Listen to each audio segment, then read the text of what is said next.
of the tangible business benefits, one is better performance, which is a clear one, and this has happened across, and this is again part of a study.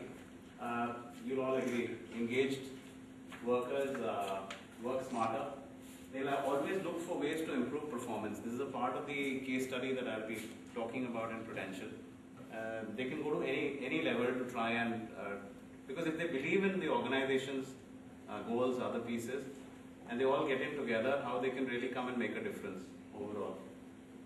This would actually mean more sales, lower costs, people thinking out of the box in terms of how to reduce costs, other pieces, improve quality, and more innovative products per se.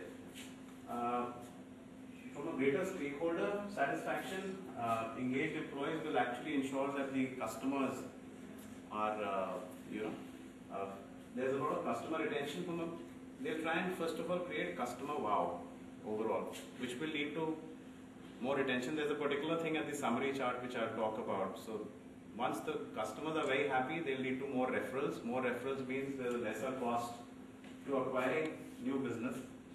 So there's a huge benefit cycle there. So these are very simple, three tangible benefits. The third one is lower employee turnover. There are firms which have, without taking an example of a name of a firm, there is a particular BPO, KPO in Bangalore, which has 85% attrition.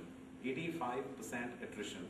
And so I just jokingly said that means that, every year you can just go ahead and change all your policies because, 85% of the people would have moved out. So you don't even need to go and tell people that I've changed the policy. Because everyone knew that. But imagine the cost of training them, hiring them, training them, keeping them motivated.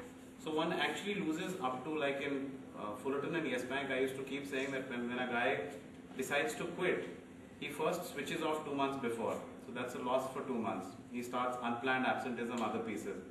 He quits and goes, HR gets down to action, they take a month or 2 months to go and hire that guy. Once the guys come on board, then he takes another 2 months to really come up to the productivity levels of the previous guy. And whether he'll come to that productivity level or not is still a question mark in 6 months. So you've actually lost as much as 6 months. So lower employee turnover and is also a great business benefit overall, which a lot of corporates have now started realizing. Also what it does is, if there is high turnover in a particular brand, and if everybody, whenever people are joining, and I'll give you another live case. There is an employee who's joined us now from Yes Bank. A lady, she's not here today because she's fractured her leg. She actually got calls from people who were yet to join. And the minute she said that I've quit Yes Bank, there were people who actually wanted to check on that is everything well in the bank, despite knowing the big brand. So if people are disengaged and if people are leaving for some reasons, it could actually lead to huge issues because other people who are joining in, key talent will not really come and join in. And if they are highly motivated, they will refer a lot of people. So it's an entire cycle over there.